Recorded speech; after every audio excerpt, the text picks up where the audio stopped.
Welcome to The Teacher's Story. I'm Jackie Scully. This is a podcast to elevate teacher voice.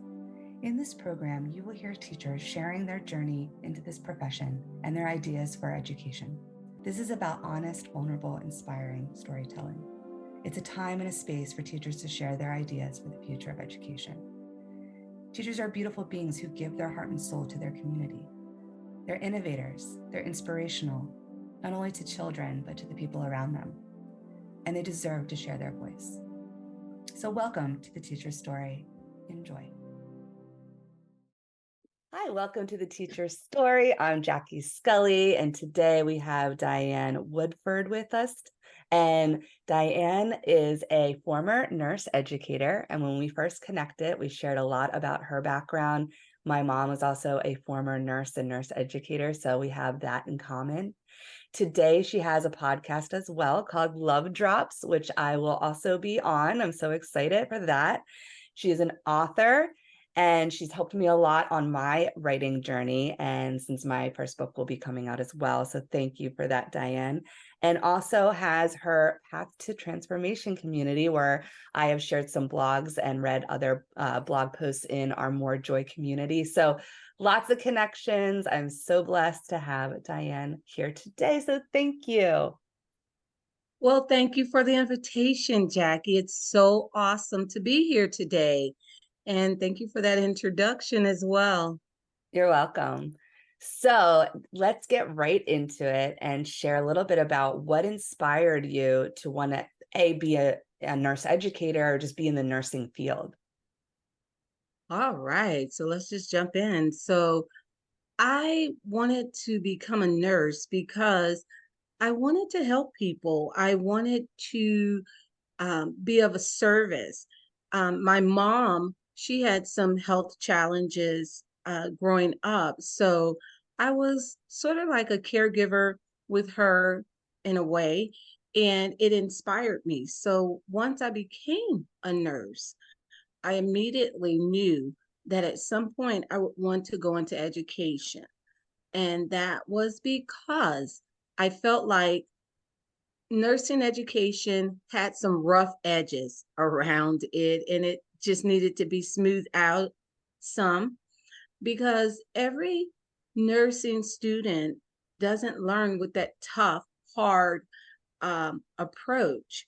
Sometimes it can just deter what could be an awesome nurse. So I wanted to be a teacher so that I could just meet the students where they were and just bring out the best in them in a softer approach for, yeah. I love that. Yes. And, even though we're in different teaching professions, I see it the same way. Because like my upbringing, I had either really, really like hard teachers who didn't connect with their students or ones that were just kind of there.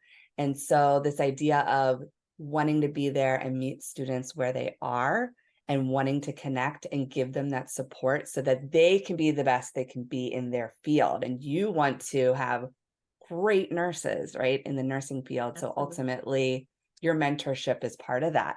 Can you share maybe some early stories of your teaching? Sure. So I think the teaching component started on the floor, so in the hospital. So it's kind of started out where I had students that I precepted, students that I mentored, and then also new nurses as well. So that kind of got my feet wet into education and allowing me to find ways that I could apply my knowledge to connect, with the new nurses' knowledge and all. And so that was the first step. Then I was invited to become an adjunct professor at a university with graduate nursing, going from just precepting into the college arena. I was a clinical professor and also taught in the lab, which is the place where students practice the skills before they go and practice them on live patients. to get build up the confidence and all.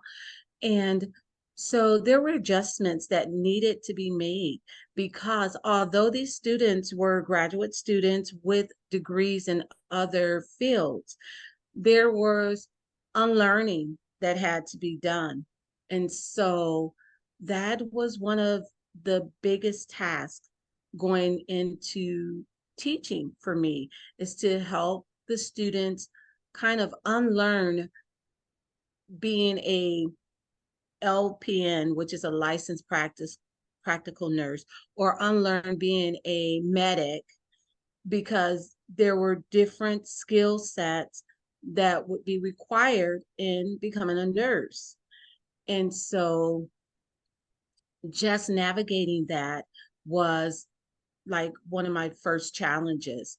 And so what I did is I quickly learned to just assess my students early and see what their needs were, as far as who needed me to be right there holding their hand, who needed me to be just a little distance back and watching them for just some added security, and who could sort of fly alone, who just, where I just stand in the wings of it and just watch, and they don't really even see me there.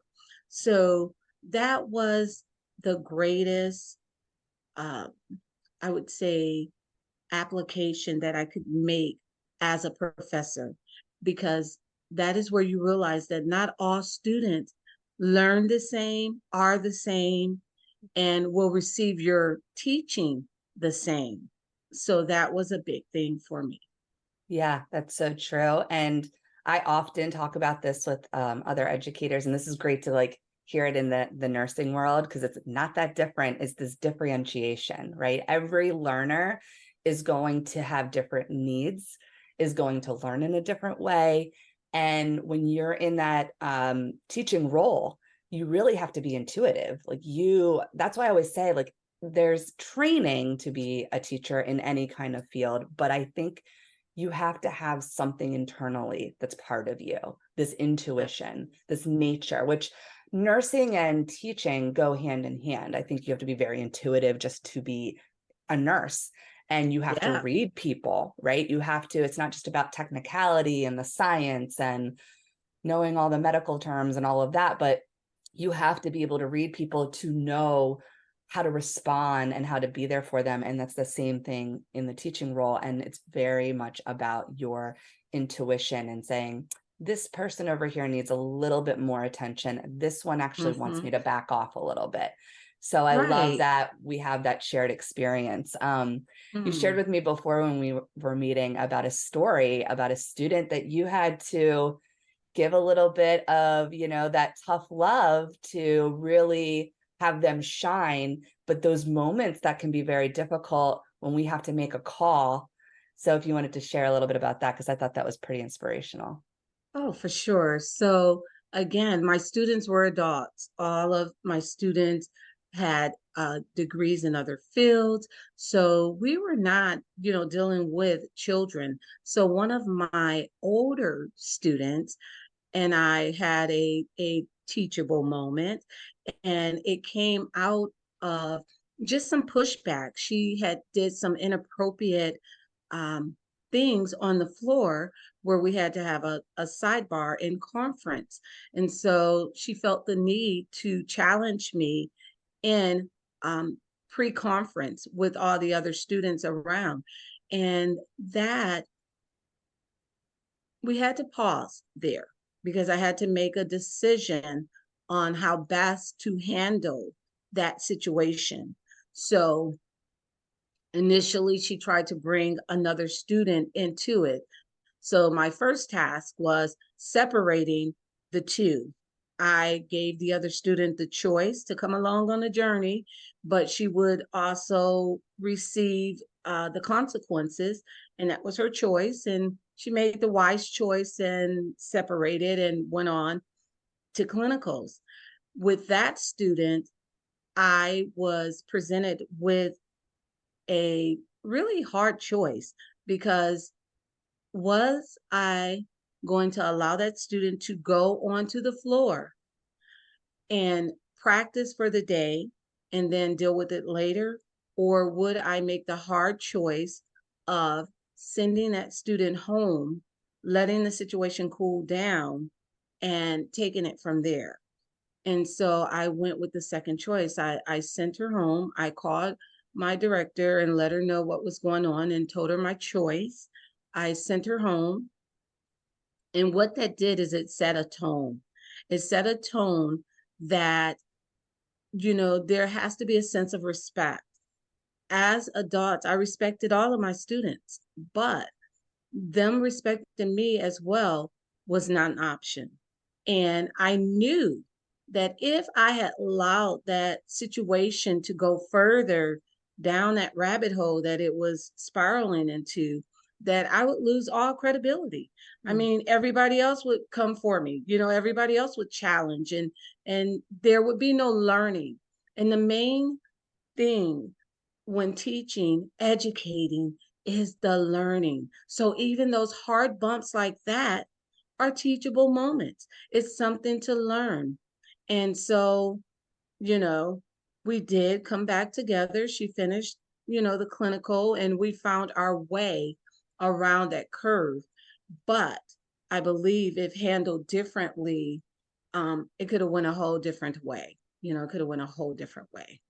Yeah. And those are tough decisions. And, when you are in a caring field, both teaching and nursing, it's very easy because I've been in those positions too to say, I don't want to go too hard, right? I still want to be the educator that is liked, right? But then you have to put the liking and being nice kind of on the back burner and saying respect comes first. And in order to be respected, we need to handle this in a way that's the most appropriate, and that it's still coming from a place of love, and care, Right. because you care about the student doing well. You want them to do well in this clinical. You want them to become a nurse that's very skilled and highly trained and can do this proficiently. And so that's all coming from a place of love. And I think when a student can see that, usually kind of the time away, they can ponder and think about what just happened. Why did I get sent home? Reflect, and then come back and then see it right later on. And I shared this with you. I had this with a student too that was pushing against me, also because I had to have my own teachable moment when I was teaching in Hawaii, that I didn't know my students. Like, I was from Philadelphia. Like, I was, Mm-hmm. a white teacher in Hawaii with an immigrant community. And I had to pause for myself, but also had to pause for the student because there was no learning happening. And Right. when there's friction and drama, because both sides don't know how to move forward, then there's no learning. It ceases anyways. So you do have to pause and say, let's take a step back and see how we can learn from this moment so we can continue learning in this community. And on the other side, there's so much more love and depth, just like you had with that student. And I had that Yes. later on with this student, that there was so much more respect and love and care. And we had a deeper sense of learning that happened. But they're tough Yes. moments. They're really Oh, tough. yeah. And you got to make Yeah. those They decisions, and they're not easy. not at all. And I think the biggest thing was the aftermath, because the students afterwards, we had to realign and readjust, because my approach has always been out of a place of love. Now, sometimes that love has to turn up and be a little more assertive, but it's still from a place of love. And so I think what happened in that instance, it kind of shifted to fear for just a moment, because then all the rest were like, oh, I don't want to get sent home. So we had to have a post conference about it and just allow them to see that your actions will have certain consequences. It did not have to go down like that, but she took it down the rabbit hole. It could have been peaceably solved, and life could have just went on, and that could have never happened. But you have to take accountability for your Mhm. actions. And it's something to learn in nursing as well, and once we got past that point, I mean, I became the teacher that the other students referred, like, you want to have Professor Woodford as your clinical instructor, because they knew that they was going to learn, and they Mhm. knew that it would be done from a place of love, but there was going to be respect, and Mhm. there were going to be boundaries, because that's the real world. But as far as like screaming and hollering and and all of any form of disrespect was not going to happen on either part. So it was a teachable moment, and it just helped us all to be better. Yeah. Yeah. And I like that idea of respect on both sides, right? A teacher who gets upset and, maybe yells or gets irate or gets emotional in that moment, you're not going to have respect from your students by behaving that way. So showing your students respect is by being assertive and being professional, but saying like, I'm doing this for you, but we need to address the behavior so that we can move forward together. So I absolutely love this story because it's something that really, whether you're a nurse educator or just a K through 12 educator or, college, I think these stories are really important because these are the sticky situations that we Yes. get into, and it can be very Mhm. difficult to know what to do. So I think the whole idea of pause, assess, um, have this. I love the pre-conference, conference, post-conference. Like it's a whole journey. It's not just like Yes. an argument or a Oh no. reprimand and that's it. It is assessing, having a pre-conference, conference, and then what needs to happen. And then let's talk about it. Let's reflect on that. And so there's a whole cycle that happens so that there's a real learning and growth that develops. Absolutely. And I think the biggest thing for me was, prior to bringing a student back, the option was given. And so I said, I need your honesty. Do you feel that you can continue to learn in the environment that I'm providing? And if not, then I will make it where you can have another professor, because the bottom line is that you get the learning experience that you're here for. And that comes from just working with nurses, that some, how you look at drivers and you say, did they take the driver's test? Do you have your license? And so it was like, Yeah. uh that was experience on the floor, with just some nurses. And it's just like, oh my goodness, did you take the NCLEX? Did you take it? Where did you take the NCLEX? That's what you're thinking. Of course, you're not saying it, but that's, a thought.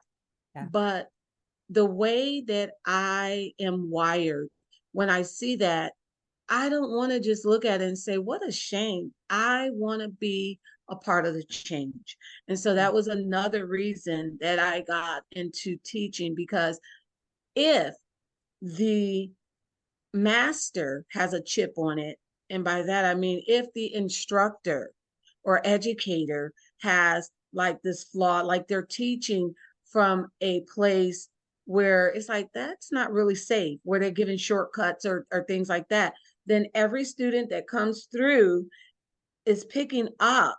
And so they kind of come in with a scratch on them, and it's not their fault, Mm. because we as educators have a responsibility to show them the safe way, show them how to advocate, show them how to be the best nurses that they can be. So if I, as an educator, have students that are out there just doing all kind of craziness because they didn't learn it the right way, Mm. then I have to look at myself. So if all of my students don't know how to do care plans, and we've went over it, then it's something in me. It's not them. It's not Mhm. like, well, maybe so as an educator, it is my responsibility to find a way to reach them, to help them to get over that challenge. It's not going to be 100% because that's not life. Some people are just not going to get it. But at least I have to know that I gave it everything, that I did everything that I could do, even to refer them someone else. Mhm. Because sometimes you're just not going to be a fit. Sometimes you have to bring in reinforcement, you know? Yeah. Yeah. And it's such an important field. I mean, you're caring for people, you're caring for their health. And so I think it's always being very transparent with students in any kind of profession that like what you're doing matters and technicality matters and being proficient because you're taking care of people's lives, right? Yes, And they really they believe in the work that you're doing. Like everything has to do with trust. So like when I go to a absolutely. hospital and I'm working with a nurse, doctor, whoever there, I am putting my faith and trust into this hospital and into the people there and knowing that they know what they're doing and they know how to take care of me because I don't know how to Absolutely. do all these things. And there's a trust there. And so, yeah, if you see some sloppiness happen, and again, any profession, but particularly the medical field, people are not going to have trust in it. And when trust breaks down, then I don't know, people just don't know how to take care of themselves or what they're going to need to do. Now, my job teaching history and psychology might not seem as important or dire in that way, but the way I look at it in any kind of teaching role is that I'm helping to foster citizens of this country and world, and I want them to Hmm. be responsible citizens who care about, community and taking care of each other, and whatever work they do, that they do it well, and they Yeah. they are going and putting their best foot forward. So ultimately, in any kind of educator role, you're trying to share this message of what you put out there in the world matters, and Hmm. you need to do it well. And you, again, it's not going to be 100%, but you need to have accountability.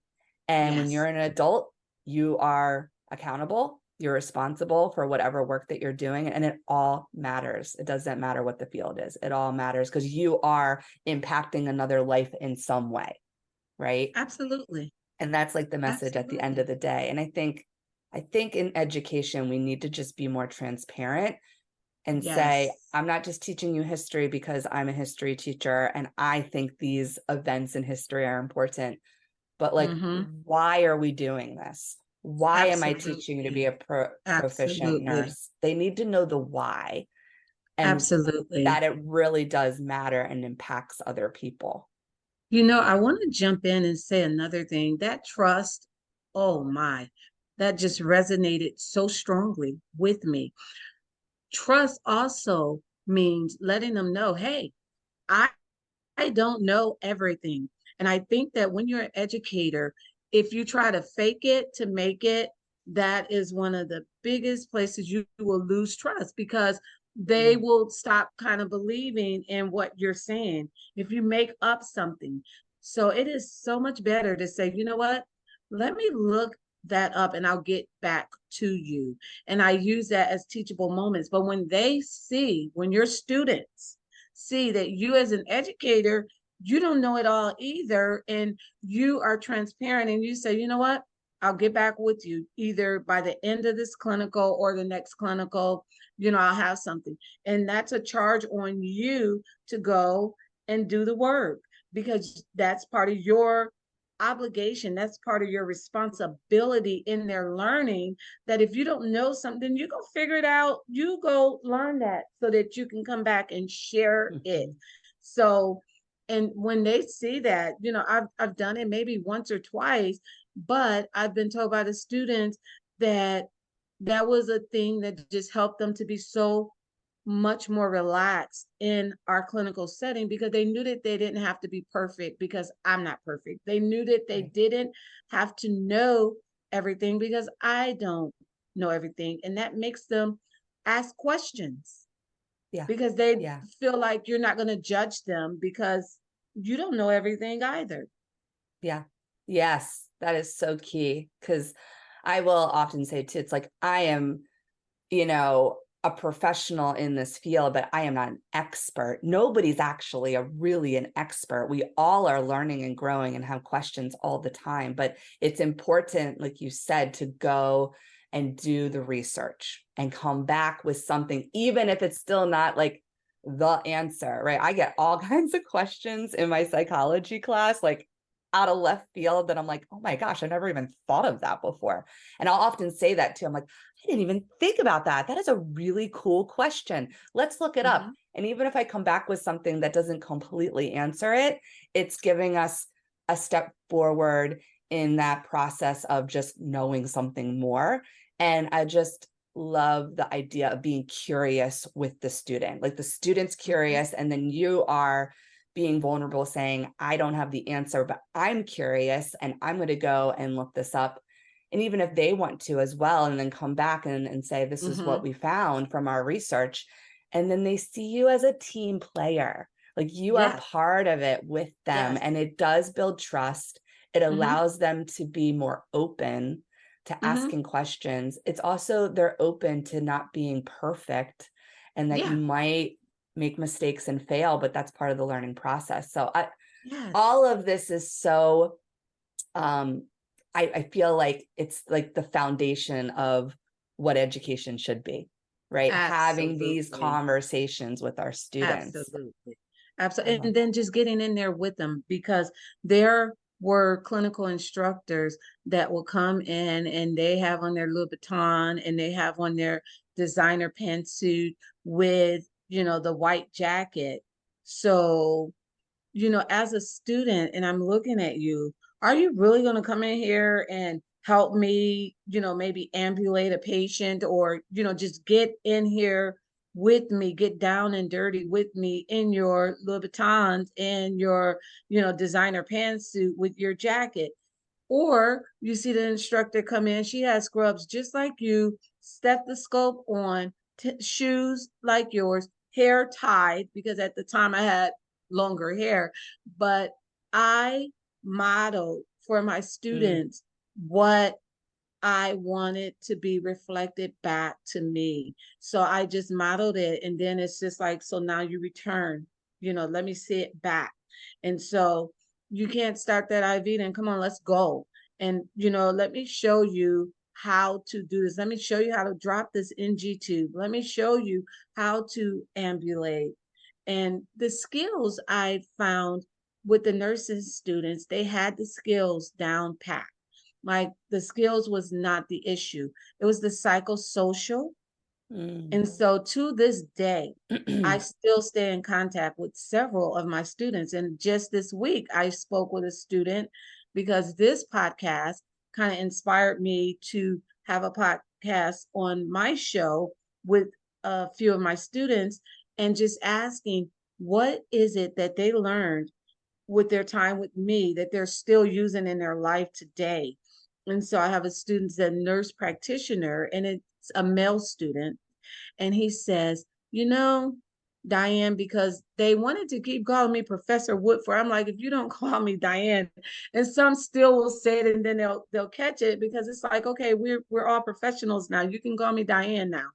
And so he says, I remember having a patient, and he even went to the diagnosis and all, and the patient had jaundice and I was doing everything right, and you were just observing. And then when we had our one-on-one, you said, okay, you did all of the skills perfect, but now I need you to go back in and connect with that patient on a psychosocial level. Go find out what's going on in that patient's life. Go find out about that patient. Connect with the patient as a person, and not so much connecting with the diagnosis of the patient. And he says, I have carried that in my practice to date, and it has made me a better nurse. And I Mm. kind of got tears, because it's just like, okay, it's stuck. Not so much that, hey, I am great, but that I was able to plant a seed, and that seed has blossomed and grown and is making its own fruit and just going forth and huge and wonderful ways, you know? Oh my gosh, I love this story. Yes, you're planting the seeds, and that part of making a connection with your patient, the relationship is just as important as the skills. And same thing in any kind of teaching, like building rapport with your students, building classroom culture is just as important as the content and the historical psychological skills that I'm teaching. And that's what I think when people see a nurse and they're like comparing maybe like one versus the other, that's what is going to stand out. It's not necessarily like Yes. this one is so skilled, because like they're going to be skilled if they're going to get a job and be a proficient nurse, but they're going to see how someone is connecting with them Mm-hmm. and getting to know them. Because when you're sick in a hospital, people do feel like all they see me as is my diagnosis. All they see me Mm-hmm. as is ailing. They don't know Mm-hmm. anything behind the scenes. And it's a very personal and vulnerable place to be. And you want someone who's taking care of you to ask you questions about yourself and like Mm-hmm. feel like they actually care about you as a person and not just as someone who is sick with a certain disease or cancer. So I think that's so important. I love that you had former students on your podcast, and that kind of is a No, great not yet. segue. Oh, okay, Oh they're no, not coming. yet. They're coming because Okay, yeah, this is inspiring. So they're coming. They're that's they're they're coming awesome. in. Oh yeah. Oh yeah. I Yes. love that. So kind of a segue into what you're doing now. And I think this kind of happened at the time of the pandemic, is creating Love Drops podcast and the Yes. path to transformation. Do you want to go into kind of, how that all started and like Okay. what the work you're Sure. doing now? Yeah. Yeah. So, well, past the transformation, that was created in 2014. So that was the platform. And so past the transformation was a platform that I created because I couldn't find it anywhere. Not saying that it's not there, but saying I couldn't find it anywhere. So I created it. And what it is a platform where people network. It's a platform that spotlights people's talents and gifts and creativity, a platform that allows writers like myself to just practice, just doing blogs, and maybe not the word practice, but a place to offer them somewhere to showcase their writing. And so maybe they're in the process of writing a book as you were or are. And so offering you a platform. Hey, do you have writings that you'd like to share, inspirational writings? So I share writings, my husband share writings, and then we have a page where we invite people to share their inspirational writings. And it's wonderful. It's a place where we spotlight people doing big things in the world, places that we have went to. So we have a network page. We have a page that shows things that we're doing on our journey, people that we've encountered, and what they're saying. And it's just a global community where people can come and network. And that is past the transformation. And that is the umbrella that we have, the Love Drops podcast, which dropped in 2020. And it started out as videos. So we were doing these short videos and posting them on Instagram. And we were doing them because the narrative was so dark and heavy. People were feeling alone. People were feeling untouched. So it's just like we need to put love, and we need to just spread some love out here. So we would just do things and take people to the beach and take people on our walks and share exercises. Charles is really into Tai Chi and Qigong. So sharing relaxation, giving tips and things. And that quickly evolved into the podcast. Now, the podcast was something that had been on our to-do list for about 5 years prior to that. But once we started the Love Drop videos, it evolved into the podcast. And we were literally doing podcasts every single day at first. We were doing Love Drops, just like the Wow. video. So they were short, but it was just like we would get guests to record in. or Charles and I would just do it. And it's now evolved into a bi-weekly podcast, but Love Drops has also evolved into a love movement. It's so much Mm. bigger than a podcast. So anything that is a passion for me, I have to apply some service. I need to give back. I have to be a part of the change.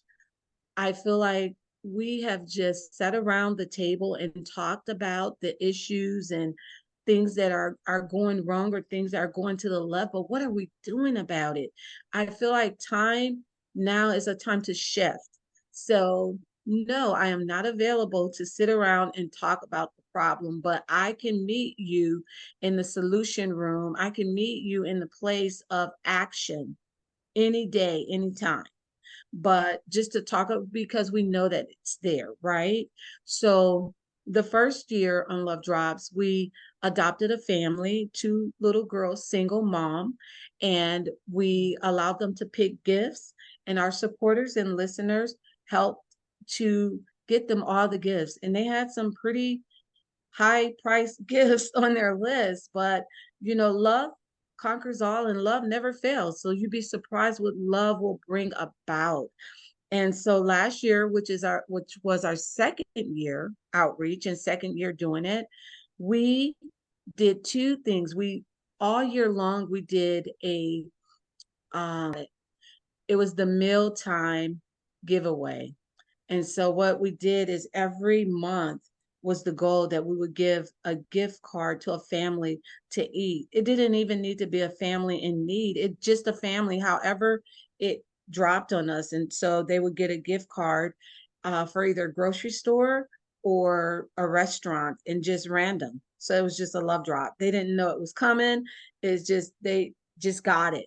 And then it accumulated, well, I should say it wrapped up at the end of the year. Last year we did two mealtime giveaways, which we randomly picked two families and each got $500 gift cards for grocery stores Wow. at the end of the year.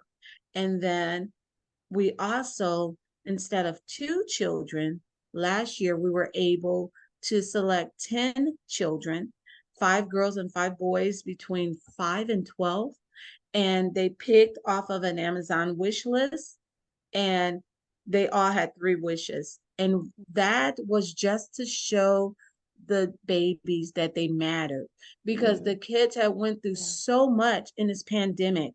We Yeah. shut down their playgrounds, we took away the schools. I mean, we isolated the babies, and that's hard, because I know you or I have never lived through a time in our lifetime where we couldn't go to the playground or Mm-mm. where you couldn't go to school. Maybe you want to be sick and stay home, but that was like a little choice. But we were never impacted where we had to stay home, where there was no school and we had to do school through a screen.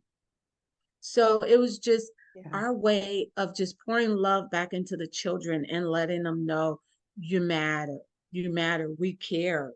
And it was phenomenal. We reached our goal with the 10 children and even had enough to do one extra child. So it was phenomenal. It was just really great. Wow. This year, we're doing senior citizens, college students, and caregivers.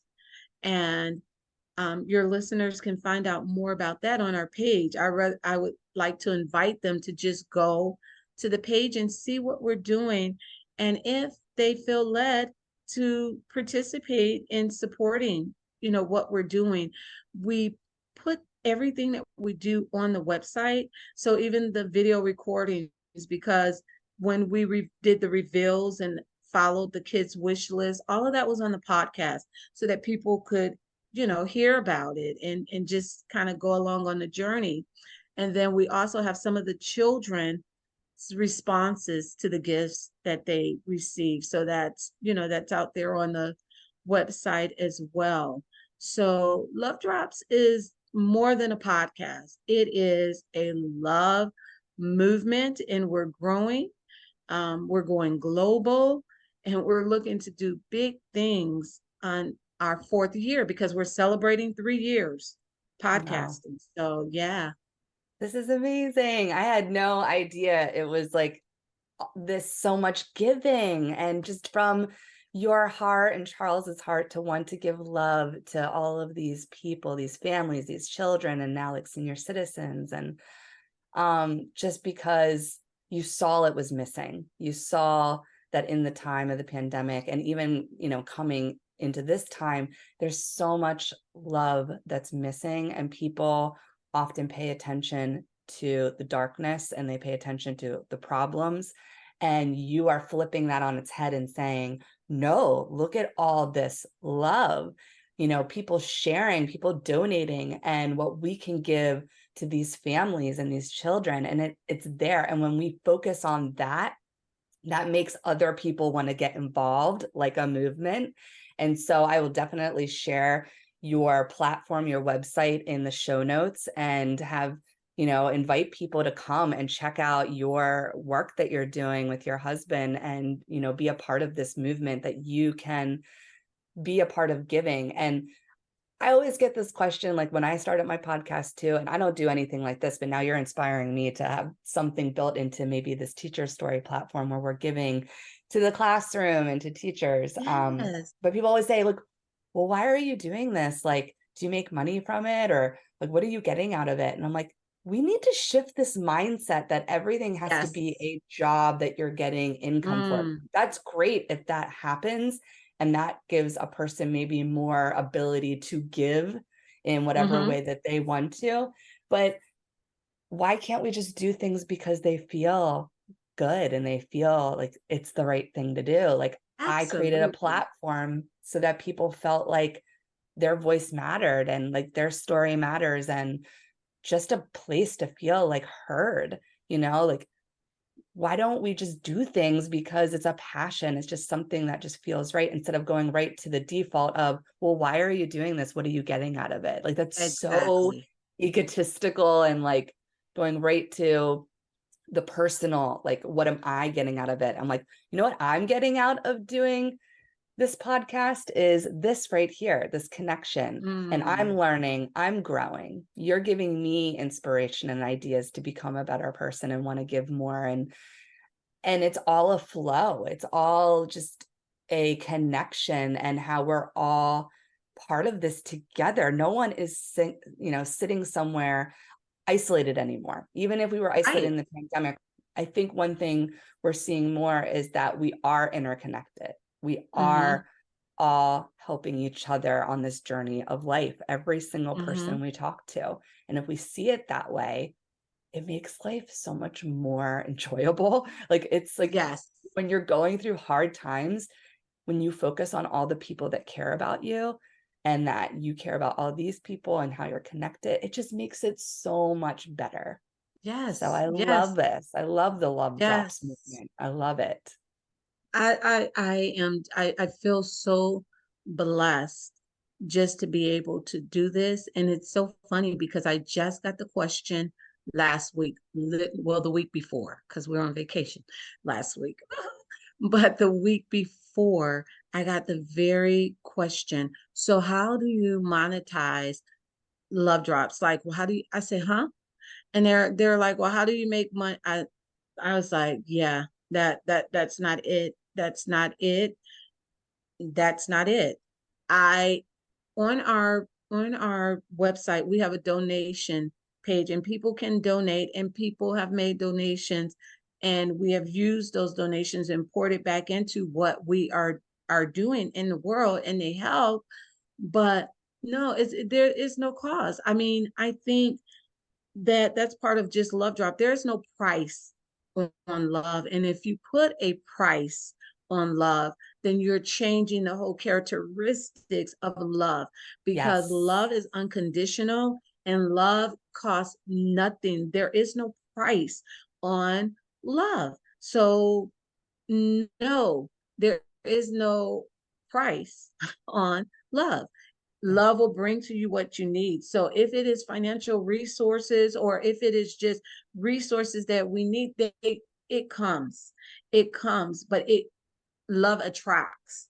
Mm-hmm. Love attracts.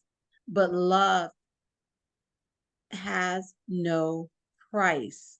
And I have had to really do some self work because I get it.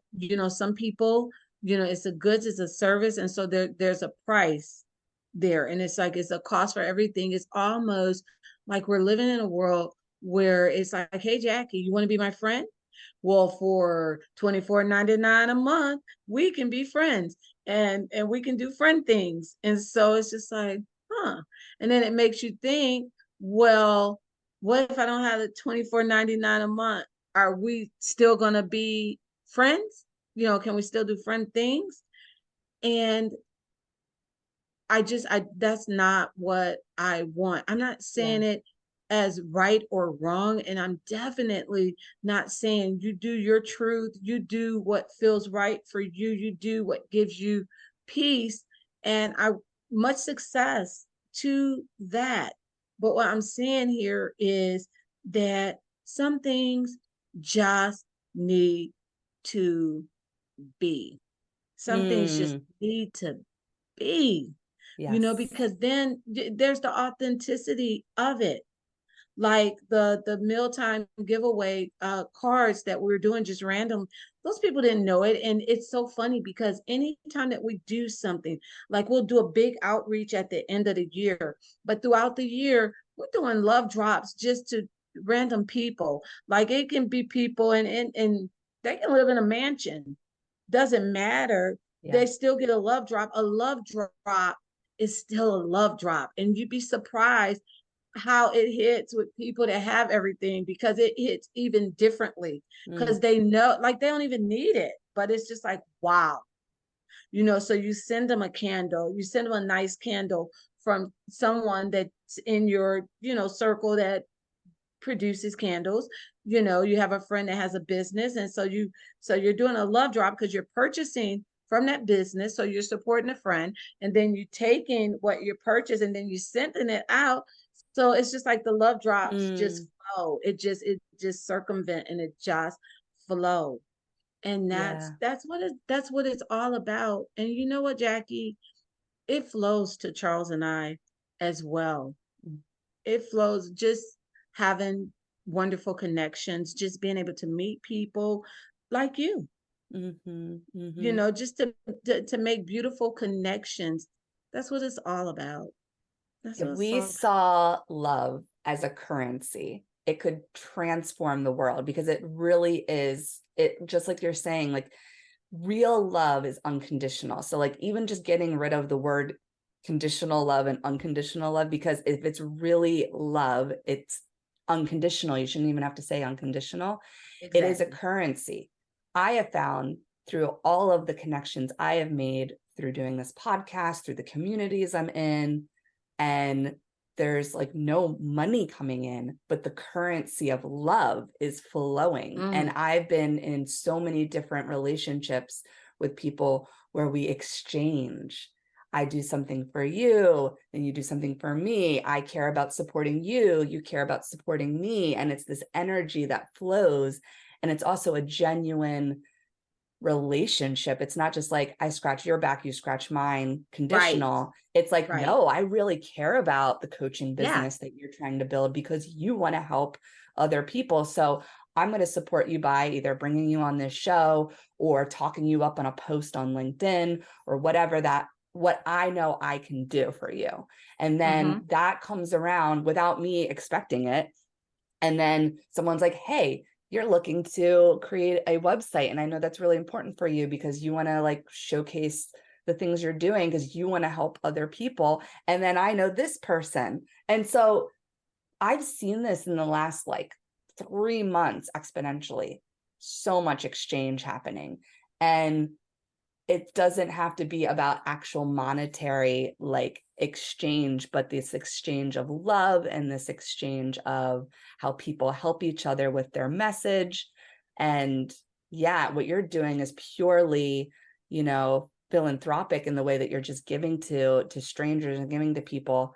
And they, don't even know why. And it's like, you don't need to know why. It's just someone being someone who wants to give love and be caring. I love it. That's so wonderful. post somewhere, and I don't know, or maybe I just saw it online. And so it says collaboration is when you are working in tandem with someone. I want to see you win. You want to see me win. It's not a competition. You don't even have to, like, you don't have to ask me to promote your book.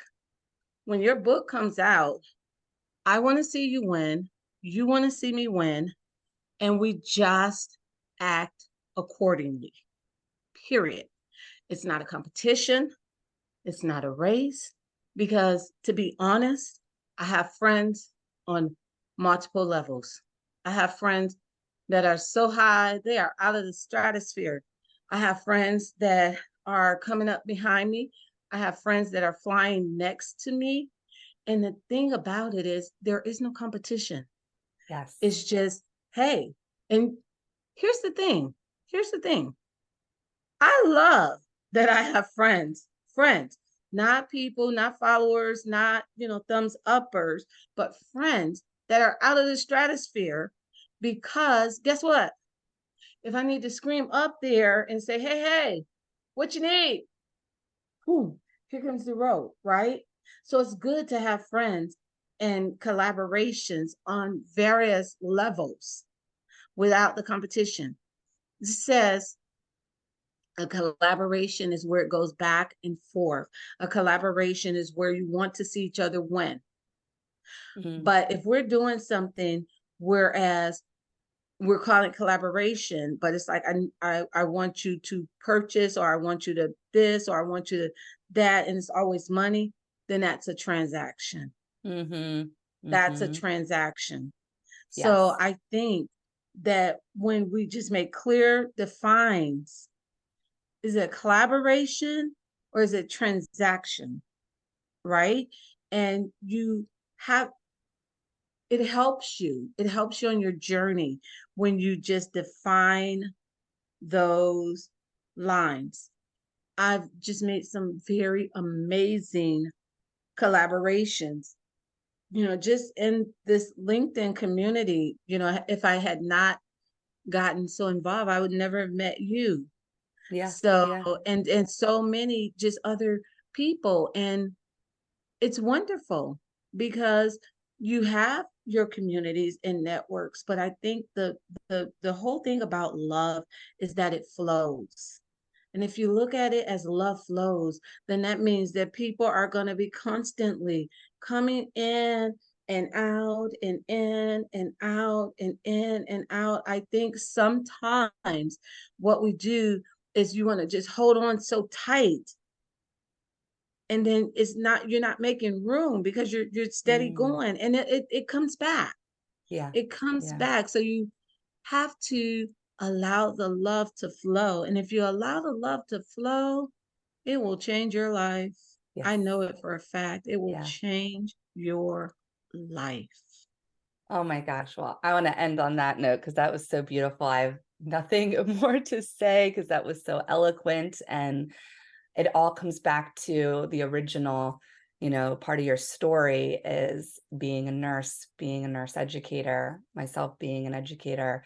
It is all about love. And, there's again the skills and the technicality, but it's like we care about people. We care about them winning.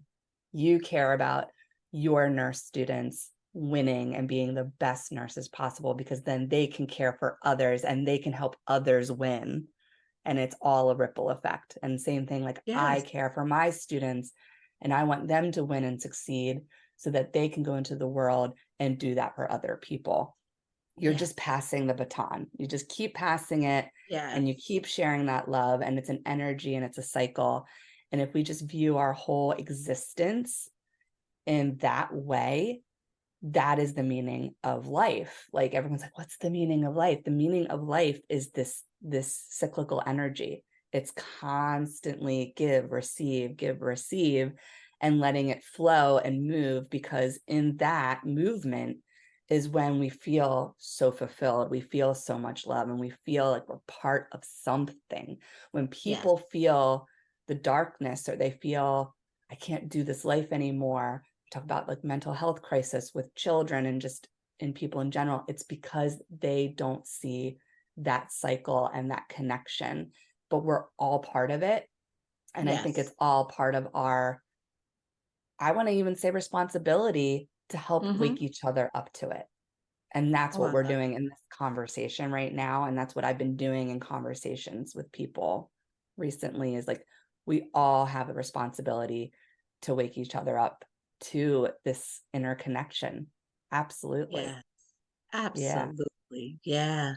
So I'm going to plug Yeah. all your information in the show notes I and appreciate it. go see Diane and Charles' Paths to Transformation platform if you want to donate, if you just want to be a part of it, if you want to write a blog post, listen to Love Drops podcast. It is so beautiful. I like Be a this. guest on Be a Love Drops guest. podcast. Yes. So I'll Yes. include your LinkedIn contact information as well. Definitely connect with Diane. She is beautiful, beautiful soul. I am so excited to have you in my life and blessed to have this conversation today. Same. Thank you so much for inviting me, and it's been a joy. It's been a joy. Thank you so much. Have a Thank great you. day. You too. Thank you for listening to The Teacher's Story. If you like this story, please subscribe and leave a review. You can also follow this podcast on YouTube and subscribe and leave a comment. All reviews help this podcast keep going and elevating teacher voices.